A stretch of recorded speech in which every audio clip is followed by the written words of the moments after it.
Turns out you can Yelp a whole city. This is the Yelp page for Colorado Springs, Colorado. The entire city of Colorado Springs apparently gets 3.5 stars out of 5. And yes, as one person pointed out, it is weird to review a whole city all at once on Yelp. Quote, seriously? We're reviewing the entire city of Colorado Springs? Wink, smiley face? But mostly the two things people mention when they are reviewing Colorado Springs on Yelp are, number one, it has very, very pretty mountains, and number two, focus on the family. People on Yelp, at least, cannot help but point that out constantly. That focus on the family, the right-wing evangelical group, is really a very big presence in town. Focus on the Family has been around since the late 70s, founded by an evangelical Christian leader who had studied psychology. His name is James Dobson. Focus on the Family started out in California, but in 1991, they picked up all 400 of their employees, and they made a new home base for themselves in Colorado Springs. At the time, they said it was just an economic decision. Colorado was cheaper. They wouldn't have to pay as high a salaries as they had to pay in California, and they did have a really big staff. But Focus on the Family moved to Colorado, and under James Dobson, they went on to become a really big player in Republican Party politics. Remember, in 2008, it was a big hubbub when James Dobson refused to endorse John McCain for president against Barack Obama until the way last minute in the campaign. Mr. Dobson really wanted Mike Huckabee instead, and he did not like Mr. McCain, but he grudgingly, lately, gave him his endorsement. One of the many side projects launched by Focus on the Family after they moved to Colorado Springs was kind of a sister organization called Love One Out. It was an organization designed to cure people of being gay. They would help you pray the gay away. Homosexuality is treatable, so if you end up gay, it's just your fault for refusing to be treated and cured. As Focus on the Family got bigger and more influential over the years, it ended up turning Colorado Springs into almost kind of a company town. Colorado Springs became the evangelical capital of the country by some people's measure. And that, of course, had huge repercussions for the town. Just ask Yelp. But it also had repercussions for one specific branch of the United States military. The HQ for Focus on the Family is just a very, very short drive away from the United States Air Force Academy, which was already in Colorado Springs when Focus on the Family moved there in the 1990s.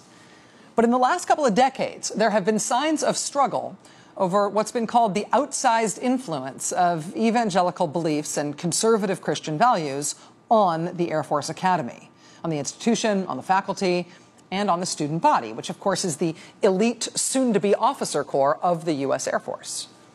In 2006, some Air Force recruiters and recent Academy graduates filed a lawsuit against the Air Force alleging illegal religious coercion against cadets and pressure to proselytize to new recruits.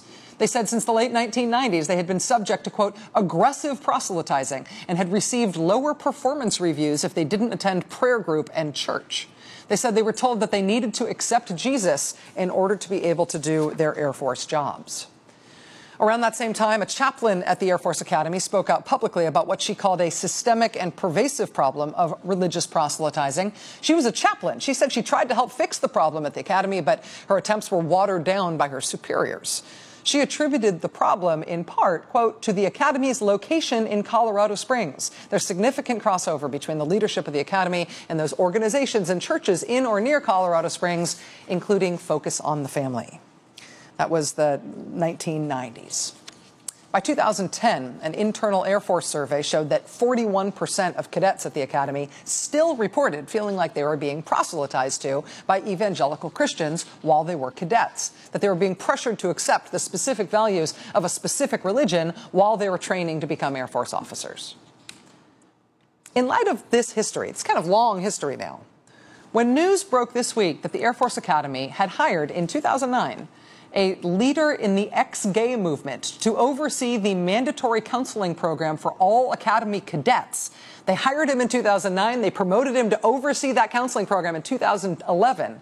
When that story broke this week, that instantly became a really big deal. The story was broken by John Aravosis at America Blog after an Academy graduate who's on the board of OutServe, the National Organization for LGBT Service Members, Air Force Lieutenant Josh Seafried. He visited the Academy and discovered that Dr. Michael Rosebush was the chief of coaching development at the Air Force Academy, and he had a decades-long history as a counselor who believed he could turn gay men straight through religious counseling. The job he had right before he came to the Air Force was being the president of Coaching Confidant, in which he would charge you a fee to talk to you over the phone in a way that he said would make you not gay anymore. This was his professional career before coming to the Air Force. He wrote books about curing gayness. He was a director at the big Cure the Gay groups at Narth and Exodus International. Exodus International actually acquired Focus on the Family's Pray Away the Gay group, Love One Out, before Exodus itself went out of business earlier this year. Dr. Michael Rosebush's entire professional career has been counseling people to try to make gay men not gay anymore. He also worked for Focus on the Family itself. He served as vice president there for a time. There's nothing about the Air Force Academy leadership right now, or the Air Force leadership right now, that indicates that they're driven by some anti-gay agenda. And they clearly do not want to be known as an anti-gay institution. The superintendent of the academy met with the LGBT group on campus this week after this story broke. The Air Force has taken steps this week to reach out to the media. They've tried to explain why they hired Dr. Rosebush, and they never say it had anything to do with his lifelong career of trying to turn gay people into straight people. They say he just designed and analyzed their coaching program. They stress that he doesn't do any one-on-one coaching with the cadets. They say over and over and over again, don't worry, he does not personally coach or counsel the cadets. He just oversees the whole counseling program. And okay. But the fact that you're trying to make the public feel better about this situation by telling people that he's not personally interacting with the cadets one-on-one kind of begs the question. Why is he on staff in the first place? Why did you hire him? Especially in light of the very specific recent history of the Air Force Academy. Why would a quack ex-gay therapist with decades of experience doing that kind of quack ex-gay therapy be your hire to oversee anything, much less the mandatory counseling program for all U.S. Air Force Academy cadets? Joining us now for the interview tonight is Scott Hines. Scott Hines was a distinguished graduate of the Air Force Academy in 1992. By his senior year, he was commanding a third of the cadet force. He was gay, and of course he had to be closeted. The Air Force Academy referred him as a cadet to Ted Haggard's New Life Church in Colorado Springs for him to undergo therapy designed to turn him into a straight man. It didn't take. Mr. Hines is now a city council member in Rancho Mirage, California. He's also a former mayor of that city. Mr. Hines, thank you very much for being with us. Thank you, Rachel. Thanks for having me. I got to ask first, let me ask you, in terms of that long introduction, if anything about there, having been there as a gay cadet, strikes you wrong, or if any of that doesn't resonate with you in terms of your experience, and also just your reaction to this news about the counseling program. Well, I think you're very accurate in painting what is really a decades-long history. And the Academy's been working very hard, particularly in the last 5 to 6 years, to really overcome this culture that's really developed at the Academy that's very much influenced by the community that's around them. My reaction to the news this week was one of being horrified. You know, I experienced conversion therapy several times in my time in the Air Force, but as a cadet, I was referred through the New Life Church and then to a reparative therapy program in Colorado Springs, which I secretly participated in. This was pre-Don't Ask, Don't Tell, keep in mind. Right. You know, as a trailer park kid, this was my ticket out of poverty to go to the Academy, so I wasn't going to talk to anybody about this on campus.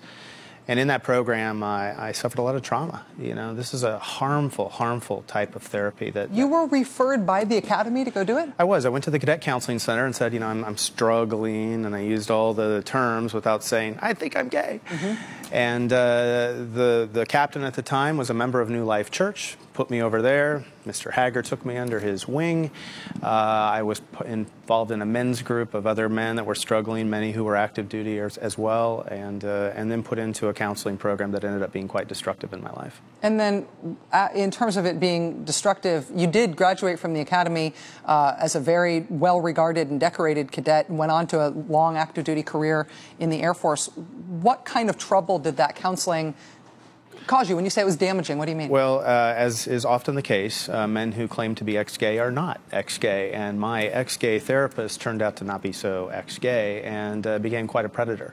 And so... sexually toward you? Yeah. Yes. Without getting into a lot of details, as I've really tried to put that in the past in my life, it was obviously very detrimental. Yeah. I've not talked to many people about this, Rachel, not my family and not others, and it brings up a lot of emotion. So you can imagine when I heard this week that a reparative therapist is heading these programs and put right in the middle of this, given my experiences and what I probably suspect are the experiences of other young cadets, it was just horrifying. One of the things, when you reached out to us when we first broadcast this story, one of the things I found striking is that somebody who had been an exception to your bad experience around these issues at the Academy, somebody who was a major then, who was instructor at the Academy, who is now the superintendent of the Academy, a three-star general. Yes.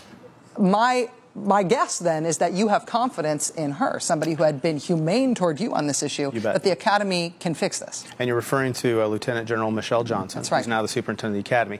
You know, Michelle at the time was a major. She was a political science instructor and my academic advisor. And I really credit her with helping me deal with that. She never knew about it. She never knew that happened. She never knew I was gay.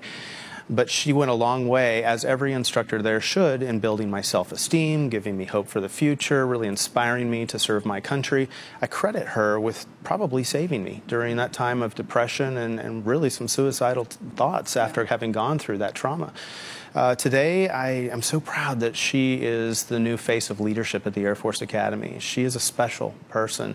First female cadet commander at the Academy. She was a Rhodes Scholar. She's now the first female commander of the Academy.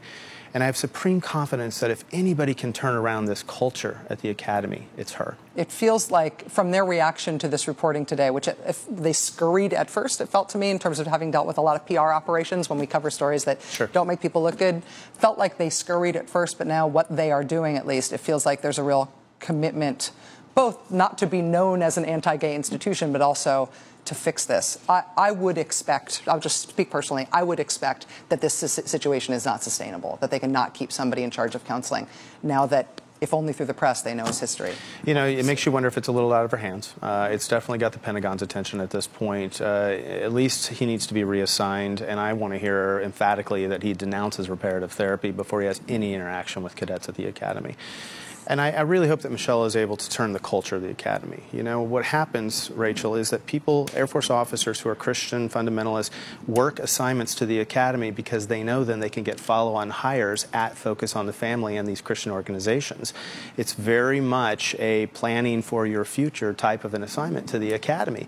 So it makes sense that you're promoting your Christian beliefs to get your street cred while you're there teaching, so that afterwards you have a hope that James Dobson will hire you to his staff. It's like a geopolitical accident that we're all living with the consequences of. Absolutely. Scott Hines, Air Force Academy graduate, city council member now in Rancho Mirage, California, went on to a distinguished active duty career in the Air Force, we should say, after your time at the Academy. It's a real honor to have you here to talk to us about this. Thank you for being here. Thanks for drawing attention to this. Appreciate it. We'll be right back. Thanks.